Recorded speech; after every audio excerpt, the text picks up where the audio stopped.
Hi everyone, welcome back to this channel. In this video, I'm gonna show you how to make a static photo collage in EPIK Photo Editor.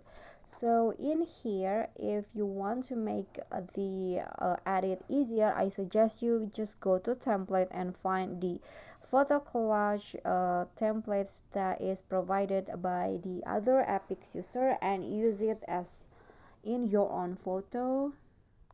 For example, I want to find.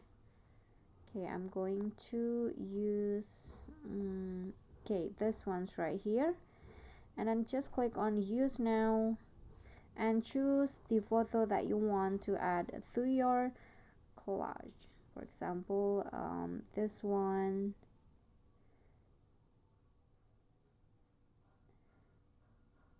Okay, so just wait until the whole editing from the template is applied, and then here you can also make some adjustment, but if you're satisfied with the result, you can just download it. And just like that, the static photo collage has been created, and you can share it to Instagram or maybe other social media that you use. Okay guys, so that's all from me.